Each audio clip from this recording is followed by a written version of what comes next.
One thing that Allah Rabbul Izzah specifies Ramadan for, it is the fact that this is the month in which the Quran came. قال تعالى شهر رمضان الذي أنزل فيه القرآن. This is the month of Ramadan in which the Quran came down. In which the Quran came down. But what is so special about the Quran? Young ones, listen carefully. On this planet, there is nothing more valuable than the Quran. Not its diamonds, not its gold, not its oil, not its money, not its buildings, not its power, not its offices. The one most valuable treasure that we own is the Quran. But why is the Quran so grand? Number one, the Quran is not the word of another writer. It is not the word of a scholar. It is not the word of a professor. It is not the word of a president. It is not the word of a king. It is the word of Allah Rabbul Izzah. Listen to what Allah Rabbul Izzah says. He says, تَنْزِيلٌ مِّمَّنْ خَلَقَ الْأَرْضَ وَالسَّمَاوَاتِ الْعُلَى. This is the word, the revelation of the one who created the earth and the heavens up high. Allah Rabbul Izzah says, تَنْزِيلٌ مِّنْ الرَّحْمَنِ الرَّحِيمِ. This is the revelation from the one who is most kind and most merciful. And then Allah Rabbul Izzah says, this is the revelation min hakimin khabir, from the one who is 100% wise, like all wise and all aware. This is the words of Allah Rabbul Izzah. And I want you to try to understand what that means. Because the word of Allah is not like the word of another. The word of Allah Rabbul Izzah is powerful. Whenever Allah Rabbul Izzah wishes for something, He wants something. Imagine He wants to create another you. He Azza wa Jal just says it. إِنَّمَا أَمْرُهُ إِذَا أَرَادَ شَيْئًا أَن يَقُولَ لَهُ كُن فَيَكُونَ. Allah Rabbul Izzah just says, be, and it will be. So if Allah wanted to create another earth, He Azza wa Jal just says, kun fayakun, be, and it is. That is the power of the words of Allah Rabbul Izzah. The verse in the Quran, Allah Rabbul Izzah says that, referring to the heavens, ila samai, when it was dukhan, when it was gas. So Allah Rabbul Izzah tells it to the skies, to the heavens, wa ila al-ard, ائتيا طوعا أو كرها. Come willingly or by force. Surrender to the will of Allah, willingly or by force. The mighty heavens and the earth cry out, قالتا. They both said, as in the heavens and the earth, we come in willing obedience. This is the power of the word of Allah Rabbul Izzah. He is the King of kings and the master of masters and the creator of everything. It is so powerful a word that Allah Rabbul Izzah says, لو أنزلنا هذا القرآن على جبل. If we had revealed this Quran on a mountain, لرأيته خاشعا متصدعا من خشية الله. You would have seen the mountain crumble, pulverized under the might of the word of Allah Rabbul Izzah. Allah tells the Prophet, we revealed upon you a heavy word. And subhanallah, the recitation of the Quran is a heavy thing. One of the scholars in one of the countries visited a sick person. He placed his hand on his chest and read a verse. They say the house shook out of the power of the word of Allah Rabbul Izzah. Therefore, this is the Quran. This is the Quran, the word of Allah Rabbul Izzah. What was it? Therefore, Allah sent it بَلَاغًا لِلنَّاسِ, as a propagating message to humankind, as in something that will go through time and space, that will be called out through the annals of history, that will be rehearsed and revised, that will be taught over and over again, so that it is a message that goes through time and space. What is in this message? Allah Rabbul Izzah says, in it, one of the things is warnings, because we were not aware that there's a Jahannam. So Allah told us, listen, a Jahannam is coming. Listen, Adhab is coming. Listen, you will die. Listen, angels will test you. In it is warnings, and in it is glad tidings. Bashiran wa nadhira, a source of glad tidings and a source of severe warnings.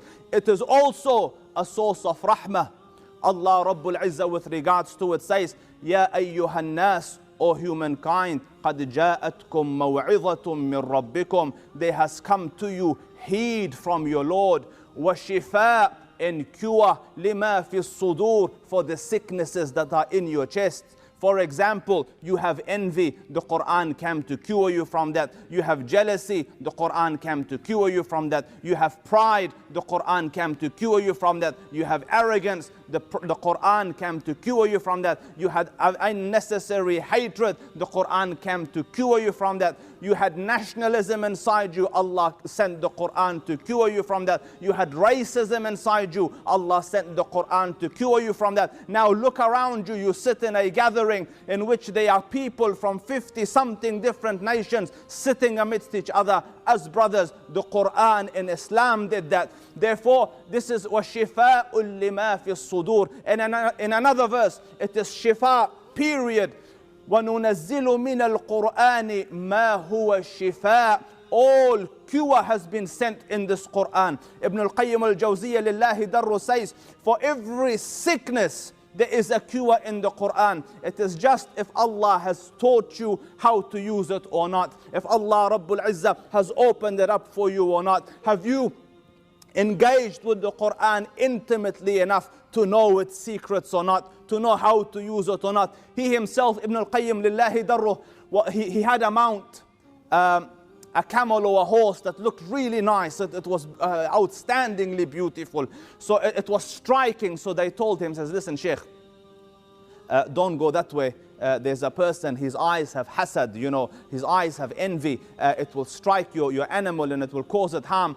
So Ibn al-Qayyim went that way, and the animal fell sick or died. So he said, who is the person? So they said, it's that person there. So Ibn al-Qayyim, just to show you the secrets of what is in the Quran, he came to the person and recited the first verses of Tabarak.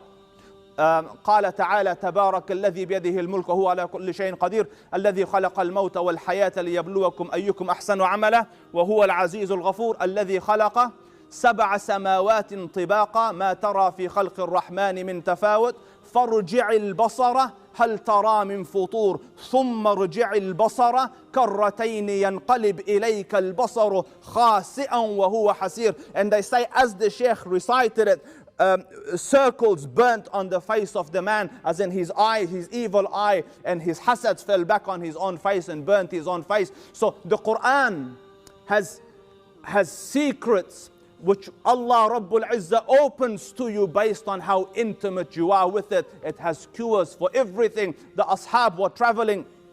They come to a village and they ask for hospitality. In Arab culture and in Muslim culture, hospitality is a big thing. When guests are, stranded, you go and you say, come stay in my house, take my bed, have my food. These people, traveling Muslims, were stranded next to a village, so they went to the people that, listen, we are travelers, can you extend some hospitality? And the people gave them the cold shoulder. They were hostile, they kicked them out. So these ashab of the Prophet, early Muslims, just camped outside the village, and sometimes after they came running to them, the villagers came running to the ashab, can you please help? So they said, what's wrong? They said, our chief has been bitten by a snake or scorpion. Poison is in his blood. He's sick, he's fevering. Can you come and help? So the ashab, who are people that had mastered the Quran, they are people that were intimately aware of the Quran, close with the Quran. The Sahabi said, we will come. But what will you give us if Allah cures him? So they said, we'll give you this much sheep. They agreed. The Sahabi came.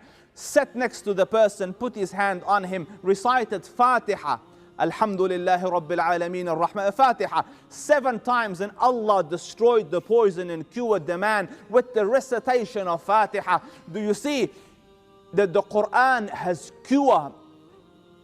وَشِفَاءٌ لِمَا فِي الصُّدُورِ, and all types of sicknesses. The Quran cures depression, it cures anxiety, any type of illness. If Allah Rabbul Izzah grants you the cure from the Quran, you're blessed. And then Allah Rabbul Izzah says, وَشِفَاءٌ لِمَا فِي الصُّدُورِ وَهُدًى وَرَحْمَةً لِلْمُؤْمِنِينَ, and it is guidance for you how to live your life. You had no idea of how to live before Islam. So Allah Rabbul Izzah sent you, listen, pray like this, clean like this, sleep like this, marry like this, divorce like this. Do you understand me? Have governments like this, business like this, politics like this. Allah taught us, Allah guided us through life with the Quran, and it is a mercy for us. Allah Rabbul Izzah blesses you with joyous, happy, prosperous, beautiful lives, so long as you cling on to the Quran, so long as you follow it. And anyone that follows other paths, their lives are filled with unnecessary difficulties and unnecessary hardships.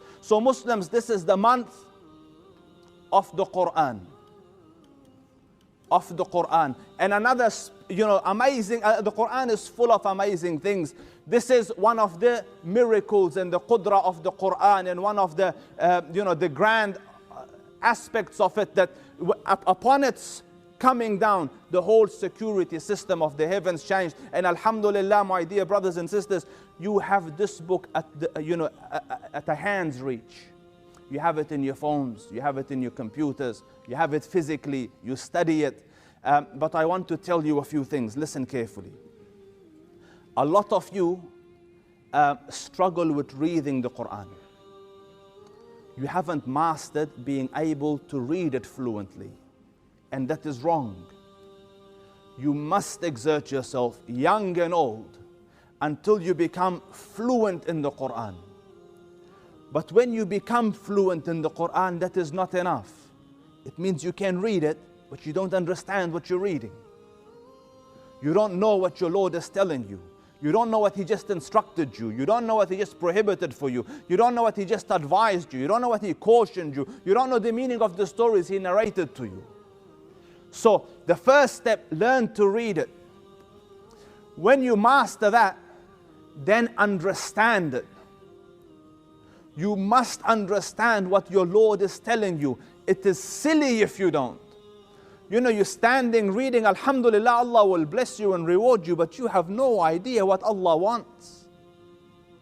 And thirdly is, after you have understood it, you've reached the place, you've exerted yourself, you've studied it for years, night and day, you're trying to understand what Allah says. You listen to sheikhs, you sit at the feet of the scholars, you open books, you listen to lectures. After a while, Alhamdulillah, MashaAllah, Tabarakallah, you'll stand in salah and you will read, and it will be as though Allah Rabbul Izzah is talking, and you will understand it like that. And once you understand it, then it becomes necessary and obligatory to follow and obey it.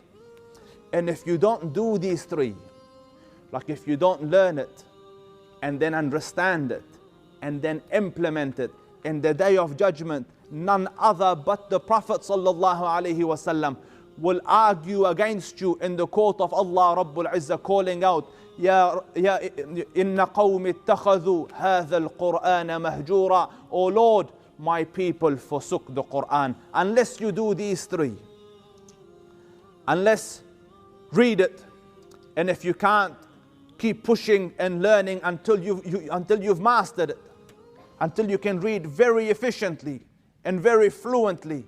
And then second is understand it. Learn the language, read the tafasir, study with the scholars, sit with the Ahl al-Ilm until you understand what it is that Allah is saying to you. And then once you've done that, then follow it. Obey the halal and obey the haram. If He says do this, do it. And if He says don't do. Otherwise, the Prophet will complain against you in the day of judgment to Allah Rabbul Izzah, saying, Ya Rabb, my people forsook the Quran. Ya Rabb, your word came. the word of Allah came, the word of the creator of the heavens and the earth came. You know, the mighty word of Allah, and people discarded it and disregarded it. It will be a huge sin. So this is the month in which we polish up the Quran. And every night, at the very least, at least try to understand one verse. You know, because you go to Taraweeh, the Sheikh reads a juz or a bit more, and you haven't understood a word.